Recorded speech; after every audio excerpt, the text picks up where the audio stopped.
Yeah, I don't want to draw any conclusions about hotheads or anything. Nice entree. We provided the heat that day, though, I'll tell you. I think we will get started. Welcome. We're pleased to have you. Know the welcome hat's always out. I think we'll let you start off with any kind of remarks you want to make, and then we'll jump in with questions willy-nilly. Okay. Well, I'll start. Okay. First of all, let me just say that I'm very pleased that the governor has included in his budget $490,000 to fund the Iowa Public Information Board. So that was one of those measures in my career that I'm very proud of that we were able to accomplish in the last few years. The Democrats in the Senate are very committed to making sure that we have 4% allowable growth for our children. We believe that we need to take action on that in this first 30 days because it is a law. And we owe it to our school children to make sure that there's adequate funding. And with that, I'll let Mike say a few things. And I'll try and be pretty brief too, because we're here mostly for your questions. In my opening day speech, I talked about the skill gap in the state of Iowa. We have a lot of workers in the state that if we could upgrade their skills, we could fill a lot of jobs in this state. A Georgetown study from a year ago says Iowa's going to create over the next 6 years 525,000 jobs, and 60% of those, 315,000 of those jobs will be need more than a high school diploma, but less than a four-year degree.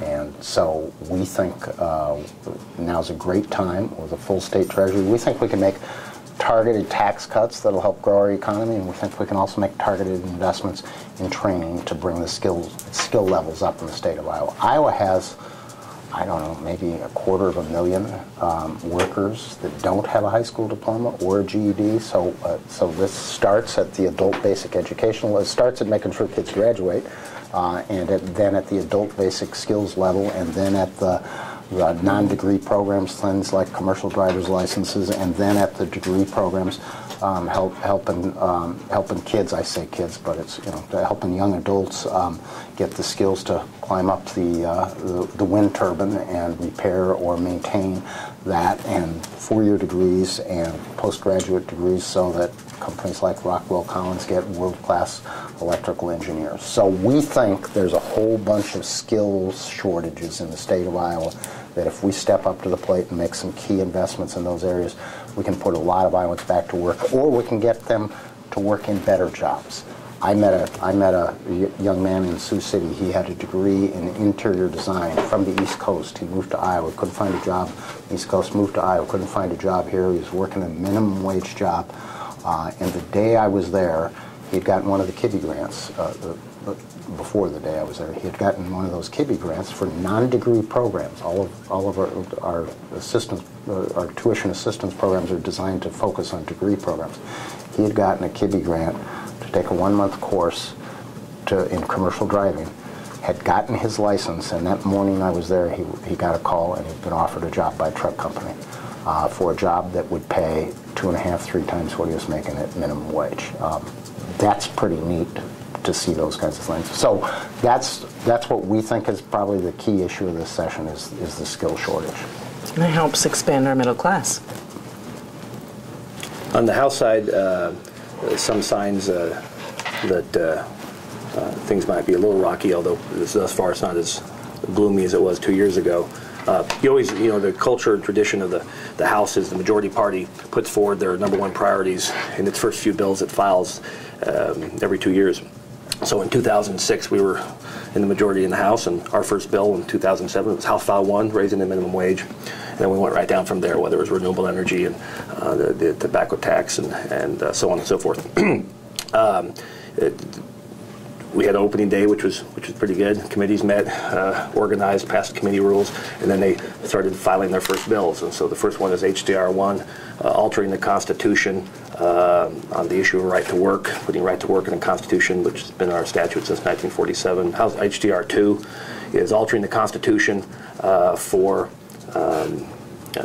putting the expenditure limitation in the Constitution and then requiring 3/5 vote before you can raise taxes. This was, in essence, what was brought to the voters in June 29th of 1999, which was rejected by the voters. We've got talks now of weapons proposals, which harken back to arguments made pre-Civil War. And so we want to sit down, and from the Senate's perspective, they're probably going to say, well, we're not going to deal with those bills. We want to work on these other issues. But it's real to us in the House if we have to spend time in subcommittees and committees and on the floor of the House debating very divisive issues again. We want to focus on the issues that we talked about in opening day. It's mental health, it's education. We want to work on education reform issues. But my fear is, based upon our conversation with committee ranking members today, is that starting potentially as early as late next week or the third week, we're going to start moving into spending our time on the House on issues that will never become law, but which will eat up a lot of our time. So we're going to try to do our best to stay, hey, let's stay focused on the issues that actually we need to get done this year. So are we going to have like a fiscal cliff debate over the allowable growth that gets in the way of a debate over education reform? We believe it's appropriate to follow the law that the governor signed. The law that the governor signed in 1995. The law that was predicated on school districts knowing what they would have 18 months out, so that they could plan, negotiate maybe 2-year contracts, a whole host of things. We believe that's appropriate. We're gonna obey the law. I have lots of laws I don't like, but they are the law. We're going to abide by the law. We're going to pass that. We, at the same time, are going to have our committee assign the governor's education recommendations to a subcommittee and begin the process of working through those. We're not going to try and bully the governor into taking our allowable growth, so we're going to proceed on both tracks, and we're going to try and get both done. But we will abide by the law. We think it was a good law and makes sense for school districts to have some knowledge. They're going to have to, if they don't know by late February, they're going to have to send out pink slips to employees. That's the mechanism with allowable growth. Because allowable growth we're dealing with right now is for this coming school year. I mean, because we didn't set anything, so we're already behind the 8 ball. But we're going to work in good faith on his recommendations. We think there's a lot of good things in his recommendations on getting more of the right people into the teaching profession. I like the stuff about mentoring and doing a better job in terms of a career ladder for teachers. I think there's a lot of logic to all of that. So we're very interested in working with them on it, and we're going to work through that. Those measures will get a fair hearing from our chamber, and they will happen soon. But in the House, I mean, are you going to see the Republicans say no?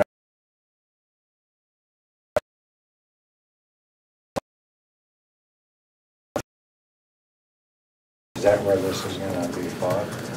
Well, I mean, on opening day, I meant what I said in my speech that said, pledge of bipartisanship. To that end, House Democrats pledged to work with the governor on his education reform proposals.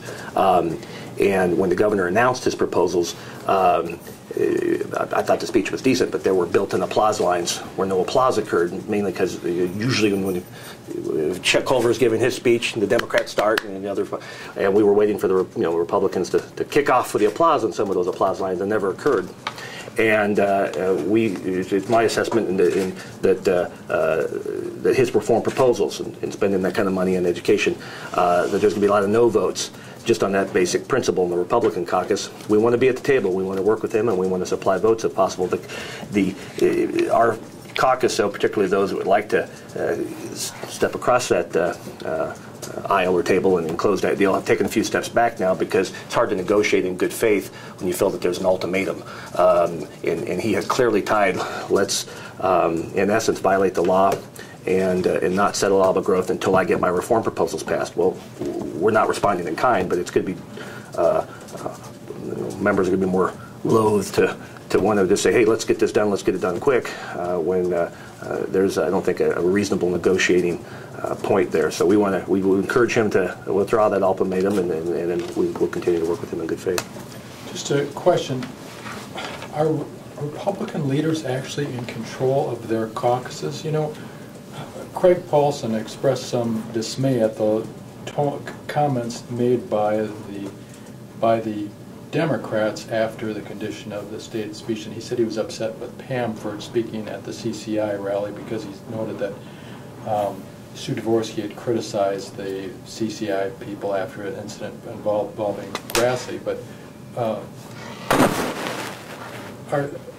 you mentioned that these things that are happening in the House, are these happening despite their wishes, and they're making you folks unhappy and causing both sides to raise up their hackles? I wouldn't, on the House side, criticize leadership and being in control or not in control of the caucus. Having been majority leader for 4 years, you've got to be a listener and you've got to serve your members. And there are clearly from last year, there is some Tea Party angst that was and is still there, and that's going to create some problems, I think, on getting votes there. I don't know. I wouldn't criticize that as any sort of failure of leadership. Or nobody controls their caucus, believe it or not. It's you have to sit and listen, and sometimes you sit in a room for hours until you get the votes or get the compromise taken care of. Where do you stand on the governor's plan for reducing commercial property taxes? The way he's structured it, in my view, it doesn't work. In my view, it's a straitjacket for local governments. Why is that? Can you elaborate a little bit more? Tie them all together. None of them can go up more than 2%, and none of them can go up more than the other. Right? Mm-hmm. So if residential is flat, they're all flat. So it's effectively a freeze, and not even a freeze that necessarily allows for inflation. The industrial sector may be going down, everything else may be going up, but since the industrial sector is flat or lower, it's zero. So it is a straitjacket for local governments. He claims that it's an impediment for economic growth in the state. Do you concur with that, or do you differ with him on Our that? community has had a great deal of success in attracting businesses to my community, Council West Iowa. Listen, I have agreed for a long time that I think our commercial property taxes are out of whack with other states. I'm completely open to working on something, but I think the folks that are hurt the most are the small and medium-sized businesses in this state. And our approach has been to focus our tax relief on those small and medium-sized businesses. And if you do it that way, you're able to make it, number one, more impactful on those folks. And number two, those are the folks that are going to be here through thick or thin. So we think that makes more sense. But I've expressed a willingness to share with the governor on that. But the proposal he has this year in terms of local governments is actually worse for them than what he had last year. Has there been a cap on growth in the discussions in the past 2 years? I know Yes. early on the House wanted to do that. House Republicans wanted to do that, but Yes, has the governor yes, yes, part of lots. his deal? Yes, lots of discussions have been had about lots of different elements of this. We agree, making some effort to reduce commercial property taxes in this state. We're ready, willing, and able to come to the table and do something on that. And we had that set of principles about no tax shift and about recognizing local governments as partners with us rather than as somebody to do a set of things to. They're a set of folks that we can do things with to grow our economy. How do you respond to the governor says that the Senate Democrats' proposal, which was a tax credit, he says, how can a business depend on that because of the legislature's history of not fully funding tax credits, which we've seen with the homestead rebate and a number of credits? So the breakdown point for us last year was when I said we need to guarantee the reimbursement is forever. And they say, and the way to do that is to make it a credit. because then the blame falls on us. He wants to create a mechanism that says, if we decide not to do our jobs, local governments eat it. That's his approach. And why not guarantee the ongoing funding? And if you're not willing to do that, there's only one reason. You're not going to go on with it. If you agree that we will do this forever, then all they have to do is approve our plan, and it'll go on forever, unless they change their mind. In other words, the credit is in... The credit is just like the homestead credit. The homestead credit, that's how the homestead credit works. It works in a way that local folks get it, and if it doesn't happen, if the legislature doesn't provide enough money to cover it, then the credit is less. It's prorated. Well, the Republicans would say that means that then the taxpayer is eating it rather than local government, and that's preferable. I understand. Our concern is that it is the taxpayers that eat it, and it's the residential taxpayers that eat it. Everybody's homeowners' taxes go up because we underfunded a credit to commercial. All you have to do is agree we're going to cover the cost of it. But who's we? I mean, we today. We in 4 years is different. We in 6 years is different. I mean, but you think another legislature can't change the way we tax commercial property in this state? There's nothing guaranteed. Every legislature every year can repeal every law in the state of Iowa. But the history is, for 30-some years, the legislature can't get its arms around how to change tax law, but the homestead rebate has gone like this. And so what happens when that happens? We shift taxes. That's the part we're not willing to do. We're going to fully fund what we do on this. That's the principle. If you don't do that, it is guaranteed to be a tax shift. Maybe not immediately, but over time, it means somebody else is going to pick up the tab. And I did not run for office to raise taxes on homeowners. Okay, what we're talking about here, and it's been the central disagreement for more than 2 years now. How do you get past it? I mean, we've gone around, or the two sides have gone around and around on this subject for 2 years now. What's the way forward? We walked away last year when they said they wanted to do it in such a way that residential property taxes would go up. That's bad policy. We're not going down that road. So now they're saying they're going to cover that by making the local governments whole. Making local governments whole, and then making sure they're locked at zero increase in terms. Right. Those are two they're different. locked. Those are two I know they're two different, but they're locked at zero. We'll make them whole. No, they're saying 2%. No, they are not. Up to 2%. No, they are not. Up to 2%. That's what they're saying. And admittedly, it can actually go the other way. Yeah. Well, but when you do tie them all together, you go to the lowest property class, that increase, and that's industrial, that has been between 0.25% and 0.5% for about the last 15 years. Right. But what do you say, though? And by the way, ag as well. I mean, ag will go through this period of time where the formula will roll up the value of ag property relative to productivity, and then it will plateau again probably for another 30 years. So effectively, ag, within 5 or 6 years, will keep the growth of property taxes at zero for another 3 decades. I think what Jason's asking, I think all of us are trying to figure out, is there common ground? We've been battling with this in this state for more than 2 years. You know where the governor stands. We certainly know where you stand. Is there some kind of common ground that you think that could, that's not necessarily exclusively your position or exclusively his position? Is there some kind of middle ground that we can reach here? Sure. Yep. Do half of it his way. Do half of it our way. Have you proposed that to him? Are you kidding? Of course I have. Which half do we get? Which half do you get? Which half does he get? Pick a number, okay? Pick a number. Let's say we're going to do $100 in property tax relief. You can do $50 of it across the board and send, of that $50, probably 40 of it out of state. And we'll do $50 of it targeted towards small and medium-sized businesses in the state of Iowa and have probably approaching 98% of it stay in the state of Iowa.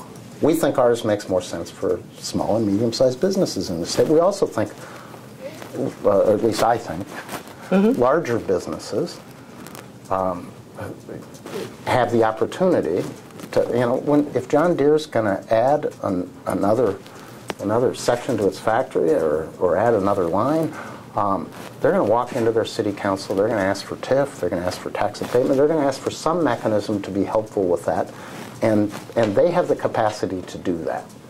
The small little contractor that's got a few pieces of equipment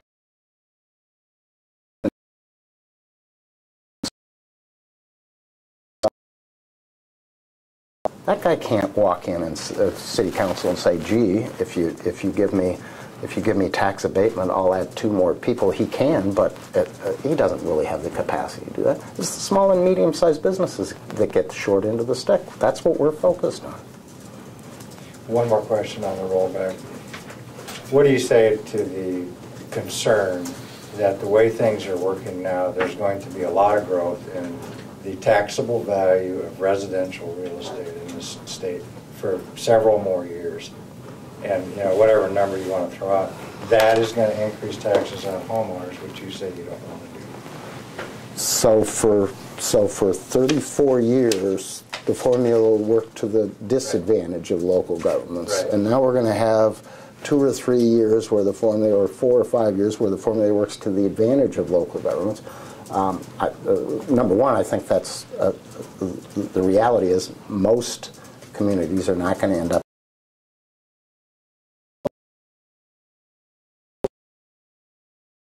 perhaps for the last 32 years. There's some element of that going up, and I would say we have expressed a willingness to consider that as part of this package as well. That being local government expenditures. And how do you do that? Put a cap on how much here I am getting myself into the place where I'm negotiating against myself in front of the editorial board at the Des Moines Register. I know. Terry Branstad's capturing this at this moment, saying, "Here's what he said." I'm not going to negotiate against myself. But my point is, we see all of those pieces. We understand the impacts of this. By the way, we're not really 3rd highest in the country, but if you look at property taxes as a percent of income in the state of Iowa, everybody uses the factors they want to use to stretch their case in this. That's not really accurate. We're about 16th on residential. I think the last numbers I saw on dollars that you guys are actually paying out on dollars is more like 22nd. But I don't want to spend a lot of time on that because I agree. I think commercial property taxes are a challenge in Iowa. And they're a challenge maybe a little more on the borders than they are in the interior. But I think that's real, and I think we ought to try and find a way to deal with that. And I've put a ton of things on the table, and what has he gone back to? He's gone back to something this year that, from my perspective, cities are really are partners in economic growth in this state. They're part of what's going to help us grow our economy, create jobs. And the version this year that's on the table now is actually worse than what they had last year. And again, the mechanism to provide the funding is not permanent. So, mental health. Yep. What are we going to do this year? We're going to attempt to make sure that it has adequate funding to make that system work. I know that the committee is still working on different pieces of that proposal, one of which is how much we're going to put into the transition fund. They did recommend up to $20 million. And I know that I have been intimately involved in the design of the children's system. So we'll begin our work on the children's system this year. I'm not even going to say it's a redesign because I don't really believe we have a children's system in Iowa. So we're actually designing a children's system in the state.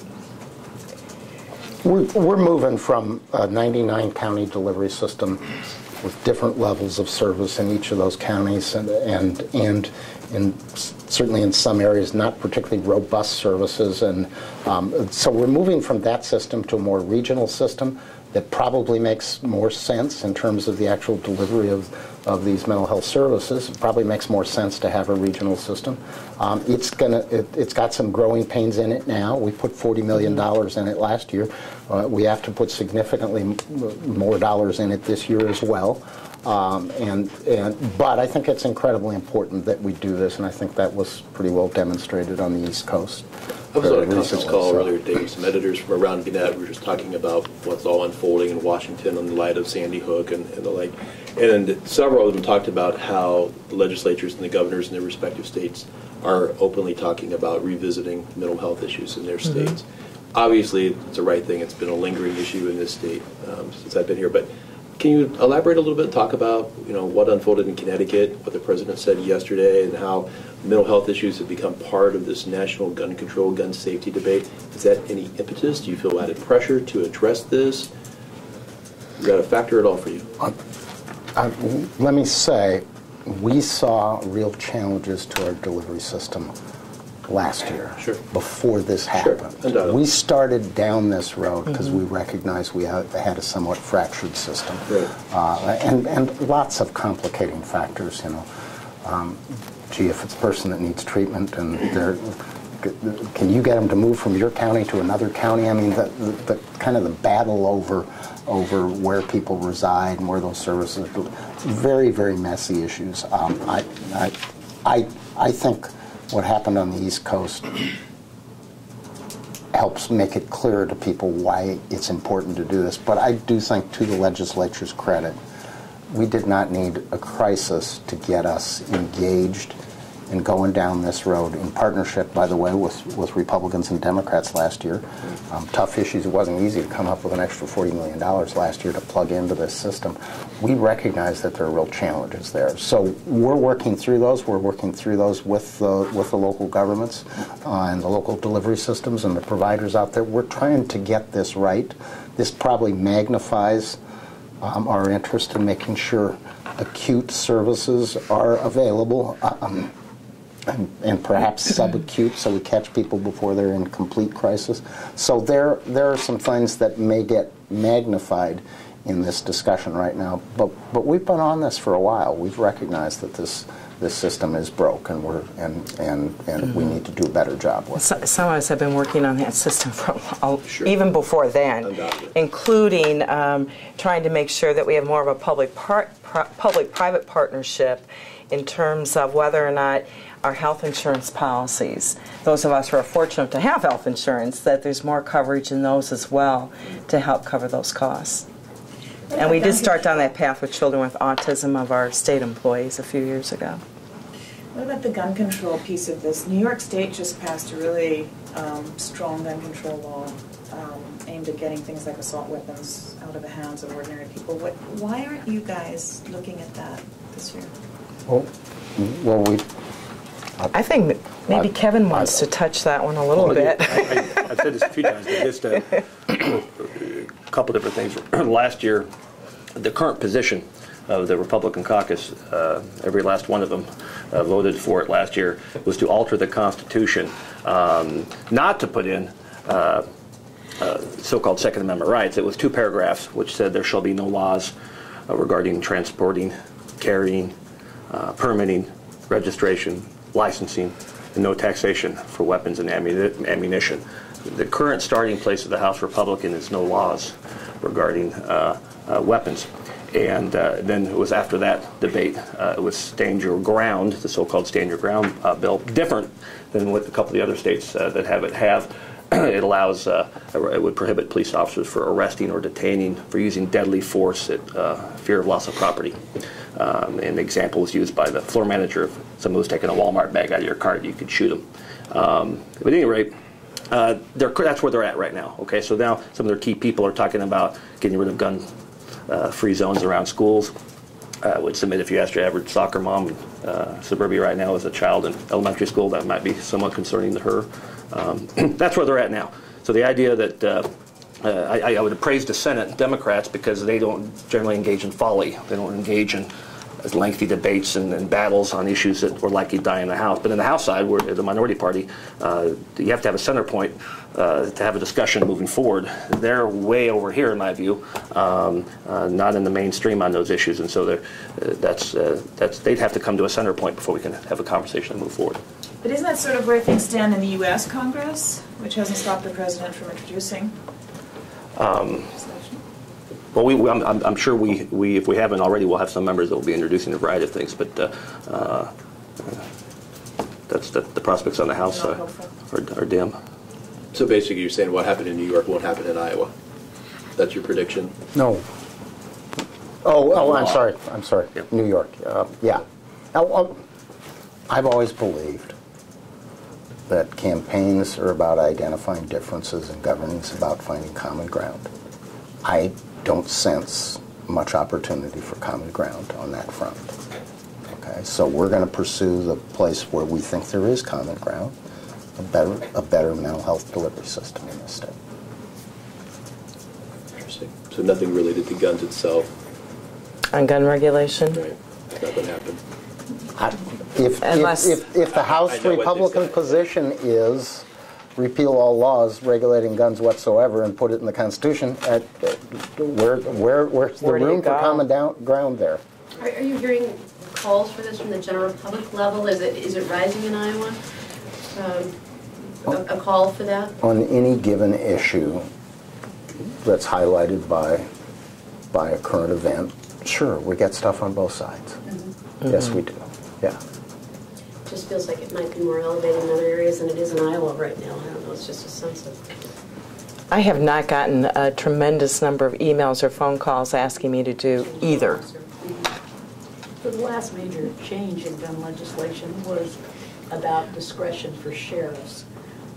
Given what's passed in the couple of the events of the past couple of years, do any of you have regrets about that change?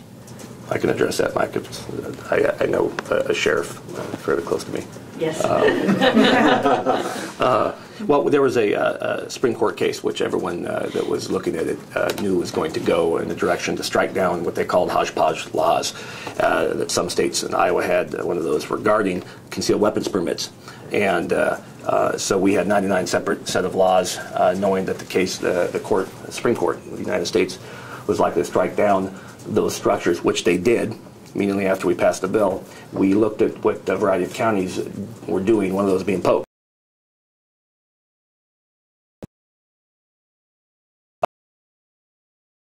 Basically being fairly liberal with the issuance of concealed weapons permits unless they were aware of certain things. Mental health condition, the domestic violence and protective order, certain violent backgrounds. And then they would every now and then use their discretion if they noticed something peculiar about the applicant that might cause them to be nervous. We basically took that and codified it, and it was, I think, misrepresented quite a bit but rightfully so, because it's an emotional issue. Anytime you're over here on guns or over here on guns, I was described it as a dog whistle issue. But regardless, we have uniformity now. Our law would withstand court scrutiny, and there is a provision in our law. You can issue the permit unless these factors exist, and then we put in a probable cause standard that if a sheriff, the issuing body, that has probable cause, we left it kind of vague, that there shouldn't be, then all they got to do is put that reason down. The person was shaking profusely, they were sweating, they appeared to be mumbling something. I write that probable cause down, and then the applicant can actually have a lawsuit based upon that written denial to district court. So there's a catch-all there, and that was in terms of part of the educational part that a lot of sheriffs didn't know was in the bill when we first passed it. It did have a disappointing effect from my personal view of passing something which merely literally codified what a lot of counties were doing, but it had the effect of having people thinking there was this huge liberalization of gun laws. There was multiple counties that gave them out like water.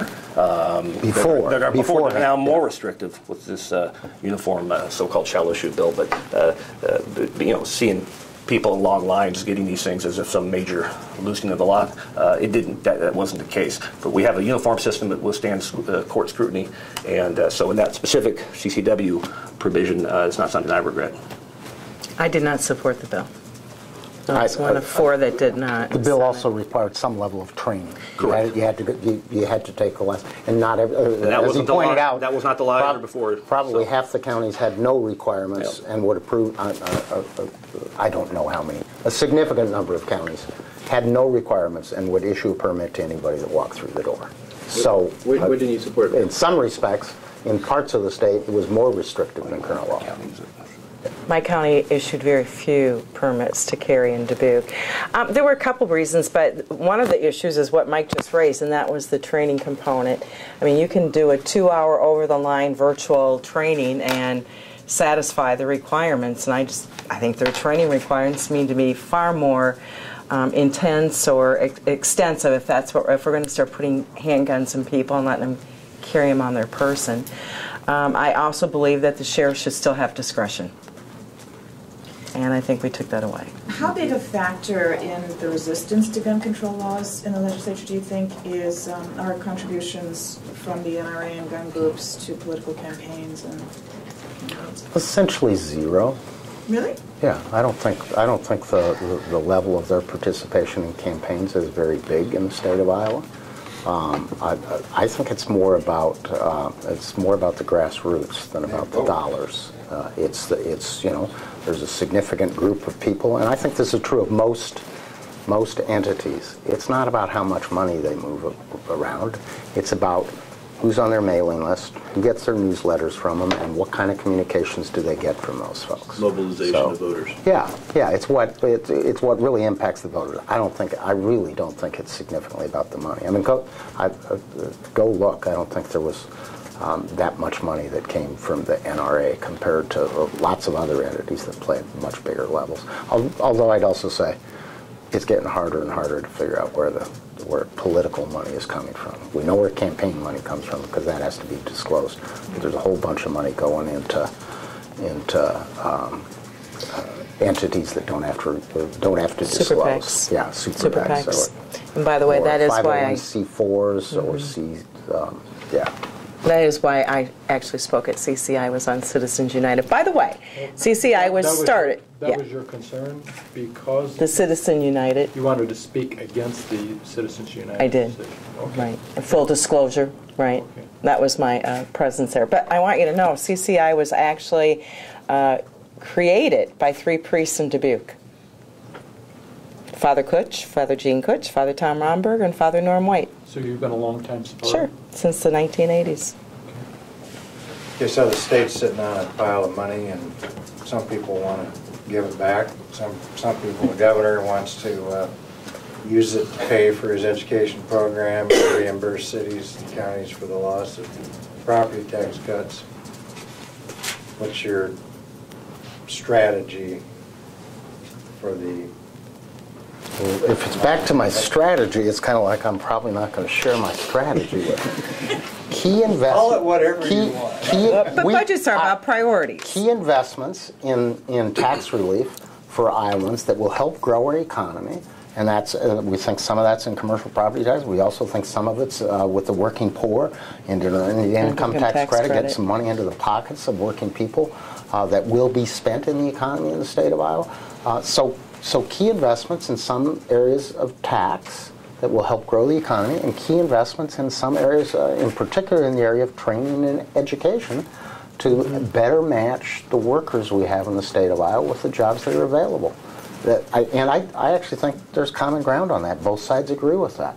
Now, one side may say a little more on this side of the ledger, and one side may say a little more on this side of the ledger, but I think we all agree the healthy state economy leaves us in a position where we can do both of those. And really, I think we're in this rare opportunity in Iowa. It's not often that we're 5th best in the country in terms of the amount of money we've got sitting in our savings accounts. So we have an opportunity to capture some of the economic growth that's going to occur in this country over the next few years. I think it's a gradual improvement in the economy. I think we've got a great opportunity. So we're reaching out to people in the business world, people in the education world, talking about what it takes to better match the skill set of Iowa workers with the jobs that are available. Is the Senate going to advance a bill on expanding Medicaid to capture the funds available through the Affordable Care Act? I don't think we've crossed the bridge yet on what we're going to do overall on the whole budget. We just got the governor's budget the day before yesterday, and we are processing through that, figuring some of those things out. But I'd say we've encouraged our members to talk with their local folks, to go back to their communities, talk to their hospital administrators, talk to their doctors, and we're hearing pretty loud and clear from the hospital community that the amount of uncompensated care in this state is pretty dramatic. And to the extent that getting more people insured through Medicaid can reduce that uncompensated care. You know, we have a hidden tax on your insurance policies. Yep. Right now. You're paying for the uncompensated care. It doesn't just go away. If I don't have health insurance and I clutch my chest in here, you're gonna call for an ambulance, right? And I'm going to get delivered to some hospital. You shouldn't have laughed at that. Wow. Some of them, which ones weren't going to call the ambulance? And when that happens, and I get treated, and nobody pays the bill because I don't have insurance, somebody pays the bill.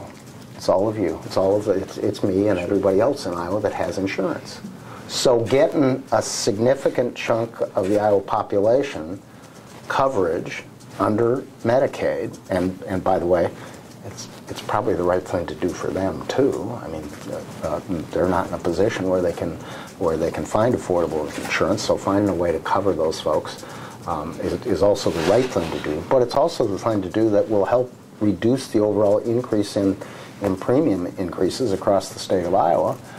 It's the right thing to do. So that's what we're hearing from the hospitals, is that there's a lot of uncompensated care, and a bunch of those folks would qualify for this Medicaid expansion, and that may make sense. So I'd say we're probably inclined to take a look at that, but I'm trying not to say, hey, you guys have to do this. I'm trying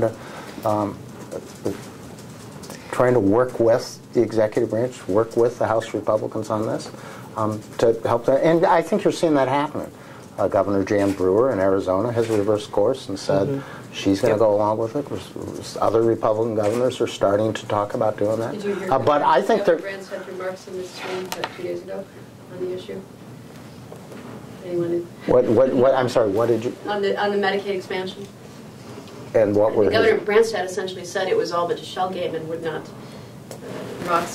Maybe you're better. We'll see. We'll see. And the hospitals and others are going to have that conversation with. Our angle on this isn't to tell him or anybody else what to do. Our angle on this is to talk with the people in our local communities, talk with people at our local hospitals, and assess the impact. And I think in the end we'll probably come to the conclusion that expansion probably makes sense. But so whose decision is it? I mean, is it the governor's call, or does the legislature have a say? Well, you know, he has this one pen that he can veto anything. Right, I understand, but in terms of making a decision to accept this federal expansion of Medicaid in the state, you mentioned Jan Brewer has made the decision. Branstad has made his decision. Is it the governor? No. I mean, no. It's a matter of us. It's a matter of us passing the law.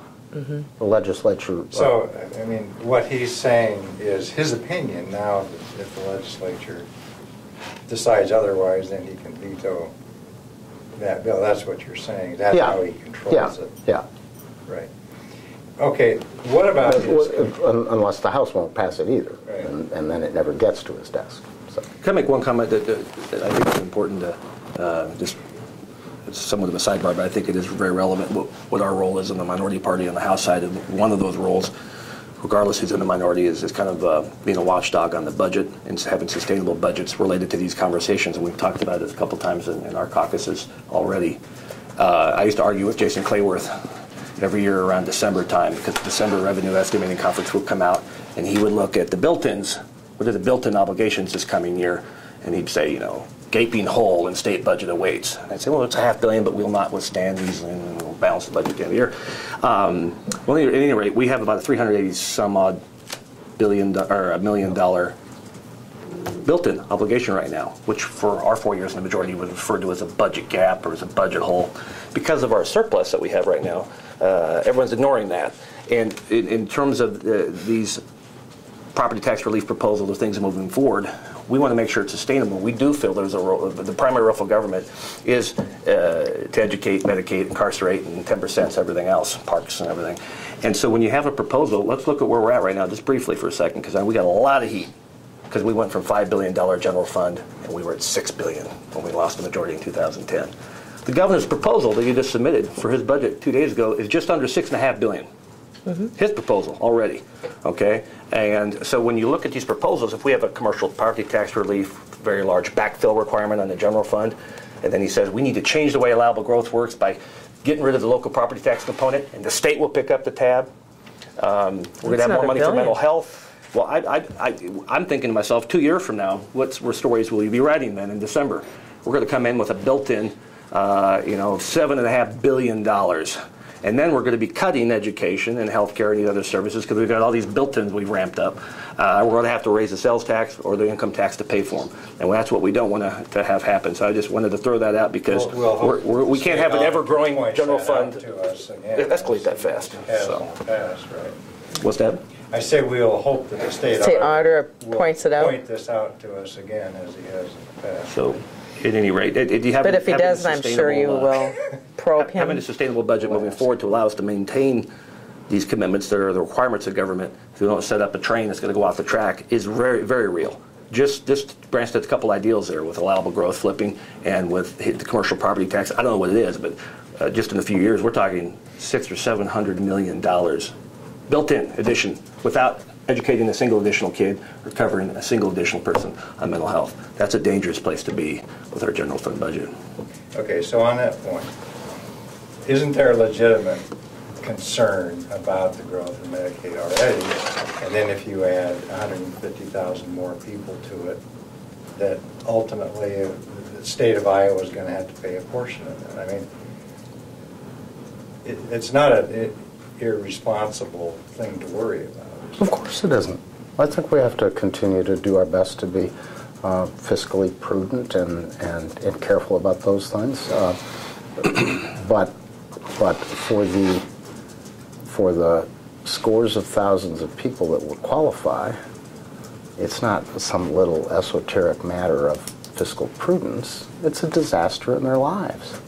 I think we have some responsibility to those folks. 1/2 of all people in nursing homes in the state of Iowa are there under Medicaid. 1/2 of all people.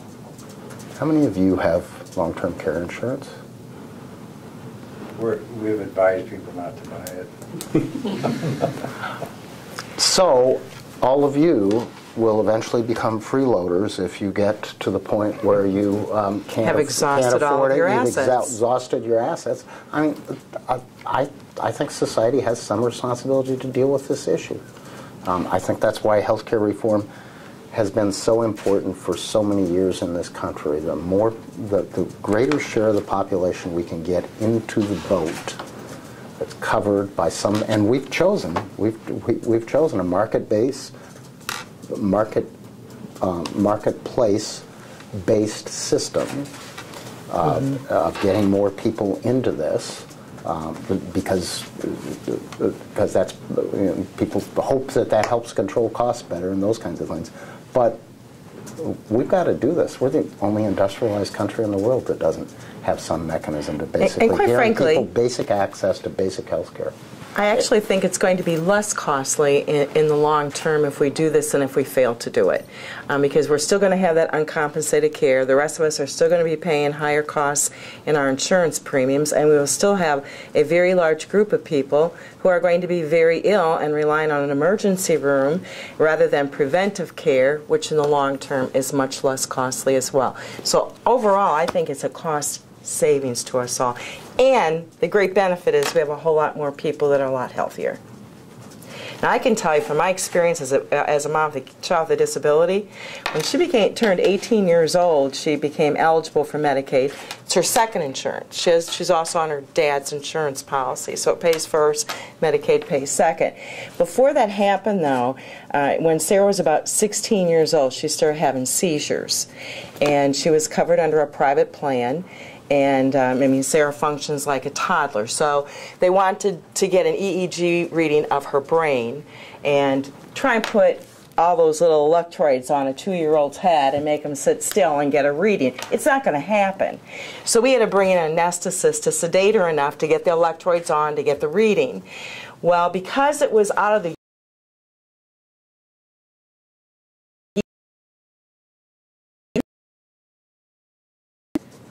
And then, you know, the reading came back that there were these spiked waves in her brain. So then her doc wanted to get an MRI of the brain because he wanted to rule out a brain tumor. Well, we weren't going to get her in a tube to get an MRI reading.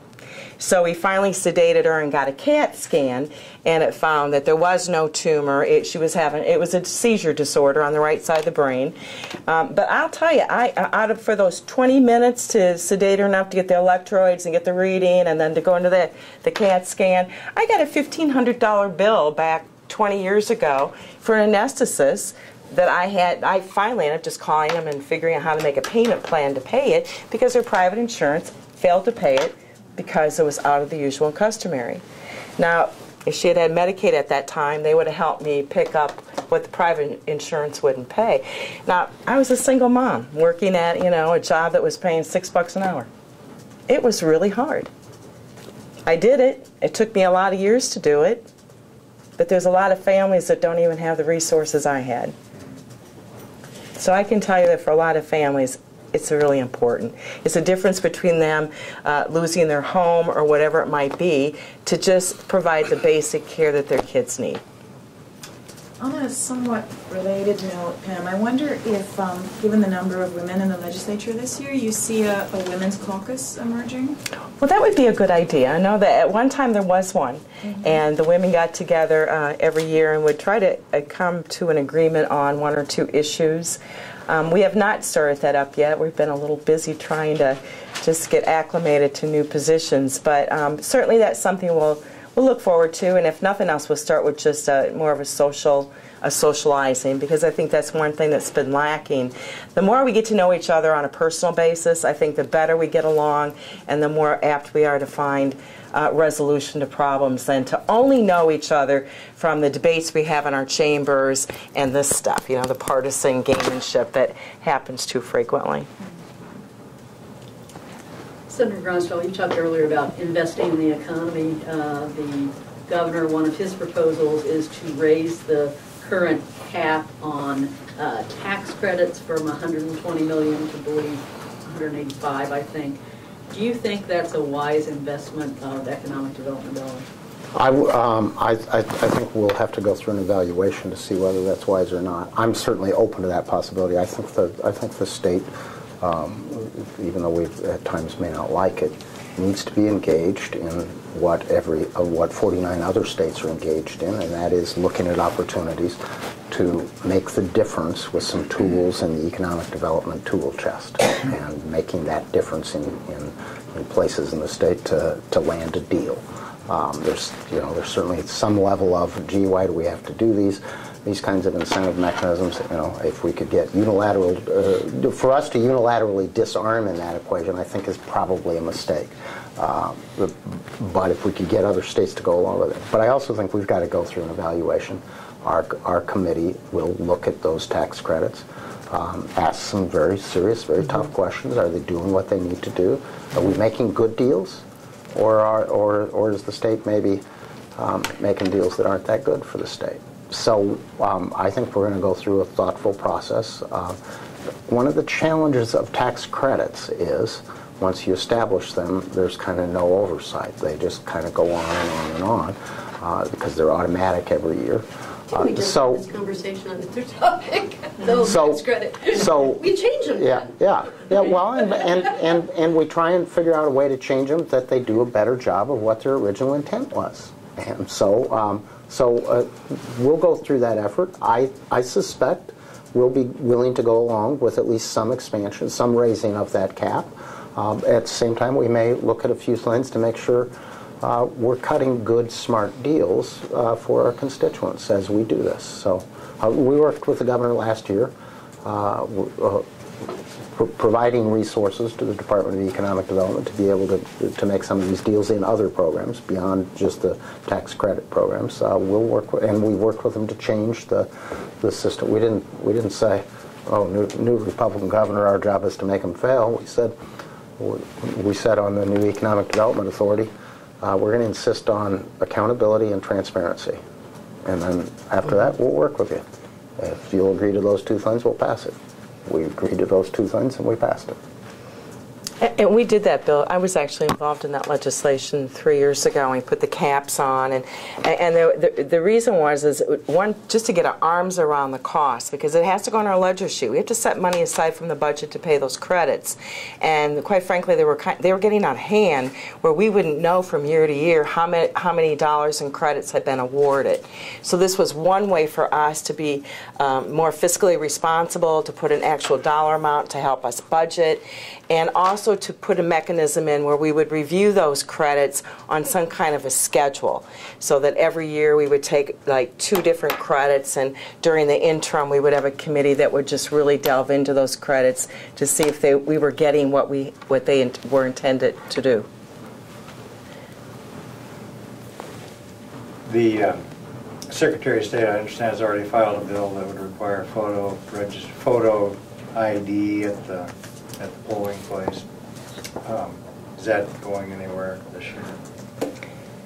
I'm going to start that one. Mike can jump in too. But what I believe we're going to be looking at is trying to help county auditors expand what is called the Precinct Atlas program. That was a program that was developed by Ken Klein, a Republican county auditor up in Cerro Gordo County. It is now deployed in probably about 48 counties, but not, in my counties it is deployed, but only in a handful of precincts. What that software does is actually allow that voter to walk in with any kind of an ID and be able to swipe. And they'll immediately be able to, it shows up immediately if they're on the voting, on the registration.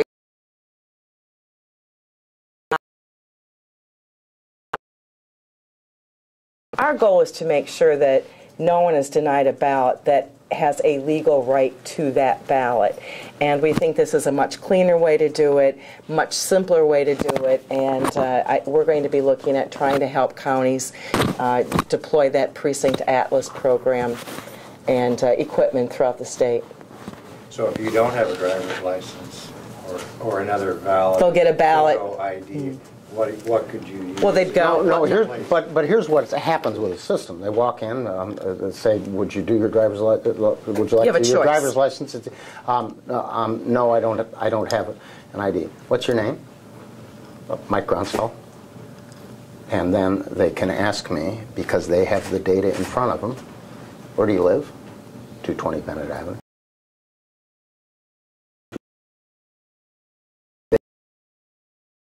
Immediately query you. Query. So it's if I give the wrong address, they can then, at that point, they then have probable cause to say, well, you're going to do a provisional ballot, and you'll have to demonstrate later that you are in fact the voter has a choice. Eligible to vote here. Right.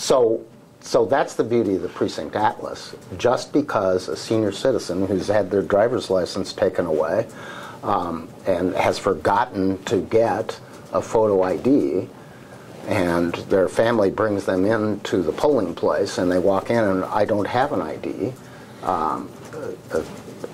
they'd be denied a vote. Hundreds of Iowans would be denied votes under the Secretary's system.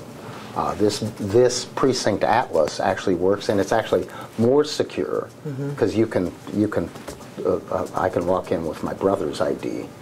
So is it a matter of the state helping the counties to get the resources to implement it in every precinct in Iowa? I think some counties have perhaps resisted because they didn't know where the law was going and whether they should go down that road. I don't. Cerro Gordo County has given away the software on this, so I don't think there's significant cost to doing it. No, there's not. I mean, it's a matter of the scanners and an internet connection, those sorts of things that the counties would have to make sure they have. The other nice thing about it, as they have developed their program in Cerro Gordo County, they have now tested something new in primaries in the smaller type of an election, and that is voting centers, so that you could go to any place within your county and be able to cast a vote. So if you work in a city, but you live out in the rural part of the county, you can actually cast your vote while you're in the city working, rather than wait to get home and vote in your own precinct. They're able to track that in that way. So those are just some kind of new exciting things that we can be doing to make it the ballot much more accessible to the voter. If we do anything in terms of funding, it would be more of a zero interest revolving loan fund that counties could access and then pay us back over a period of time for the equipment they would need to purchase. Do you know if this is acceptable to the photo ID advocates that this?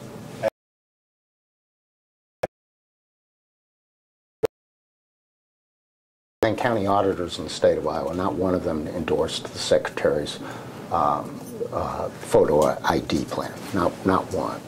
Right. Okay, so there's so the folks where the rubber meets the road on elections, they don't think it's the right approach, and they have moved in droves. Half the counties in the state of Iowa have moved to this precinct atlas, and it's more secure than the current system. We certainly have some suspicions that it's more about voter suppression, but even if it isn't, if it's about security, this system's more secure than a photo ID. Are you saying half the counties are already using that system? Yes. About 48 counties have it. Some of them have not deployed it across to every precinct in their county yet. My county has it in probably a dozen precincts. Not the whole county has it yet. It was used in Polk County for early voting, I know. For what, I'm sorry? It was used for in Polk early County. voting. I think for early voting. I used it. Yep, I used it too. So. Senator Yoakum, at the Legislative Rules Review Committee meeting, when there was a discussion of the Secretary of State's rule regarding whether he can go out and challenge voters' legitimacy, you said this should be dealt with in the legislature. Do you see that happening? What I asked his office to do was to rescind his rule and to submit a piece of legislation to the legislature to deal with the issue that he felt needed to be addressed. I did say it would get a fair hearing in the state government committee. Whether it passes or not would have to be up to the legislators that serve there. But I believe what he's attempted to do by rule is really something that is in the legislative branch of government. I believe he overstepped his authority. So if that's the case, then is there anything the legislature, I know you need the votes to do it, but I mean, is there anything the legislature can do about that rule? Oh, short of, you mean on the Administrative Rules Review Committee? Right. On the second hearing, we could delay and push it back into the committee process, I believe, if I'm not mistaken. I'm pretty new to the committee, but I believe that's the process. It would require some cooperation from the other side. It would. But I mean, does that? And then the legislature also has the option of just straight up rejecting it, rescinding the rule with a nullify it with a nullification but resolution. That would have to start with the committee recommending that. I take it the rules review committee. No, we can do that on our own. Anytime we decide we want to rescind a rule, we can introduce draft a bill to nullify. Yeah. What about the issue of undocumented so-called dreamers who've been granted a reprieve from deportation for a couple of years, about their ability to get a driver's license in this state? Is there anything that the legislature will do about that? You know, actually, now you mentioned that, I know that Senator Peterson is having a hearing up at the Capitol tomorrow on that very issue. And I know there's interest in that issue, but I think we're just at a point where we want to really gather more information on it and see where the state needs to go. We certainly don't want to push people who, young people who are legitimately here, out the door, because that's not our intent at all. We've talked about a lot of issues, a lot of important things in front of the state.